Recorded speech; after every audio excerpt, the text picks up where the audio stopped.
Friends, ఇగో ఇది నేను మార్కెట్లో పువ్వులు అమ్ముతాను కదండి, అలాగే కొబ్బరికాయలు కూడా అమ్ముతాను. అయితే కుళ్ళిపోయినాయి ఇలా కొట్టేసి ఇదిగో ఇలా ఆరబెట్టేసానండి. చాలా కుళ్ళిపోతాయి, అంటే ఎంత లేదన్నా కనీసం ఒక 100 కాయలలో 20 కాయలన్నా పోతాయండి పక్క. ఇవేమో ఇలా చేసాను. నెక్స్ట్ వచ్చేసి ఇవి కొంచెం మంచిగా ఉండి వాటర్ లేకుండా ఉంటాయి చూడు కొబ్బరికాయలు, వాటిని అయితే నీట్గా కొట్టేసి కట్ చేసి తెల్లగా ఉంటుంది, అది బాగుంటుంది కొబ్బరి. ఇలా చేసి ఆయిల్ ఆడించుకుంటే చాలా బాగుంటుందండి. న్యాచురల్ ఆయిల్ మనకు న్యాచురల్గా ఇస్తారనమాట ఇలా కొట్టించుకుని చేసుకుంటే. ఓకేనా ఫ్రెండ్స్, వేస్ట్ అవ్వకుండా నేనైతే ఇలా చేస్తాను.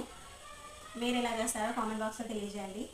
ఇది ఎప్పుడైనా సరే అండి, నేననే కాదు, నేను అమ్ముతున్నానే కాదు, వేరే వాళ్ళైనా సరే ఎవరైనా సరే ఇది ఆయిల్ అనేది మనం కొబ్బరికాయలు ఎలాగో కొంటూ ఉంటాం దేవుడికి, అవి ఇవి కట్ చేసుకొని ఒట్టిగా ఎండబెట్టుకొని పెట్టుకుంటే ఎన్ని రోజులైనా ఫ్రెష్గా ఉంటుంది. కాబట్టి ఒకేసారి ఒక 10 కిలోలు అలాగే రెడీ చేసుకొని మనం ఆయిల్ పట్టించుకుంటే చాలా బాగుంటుంది.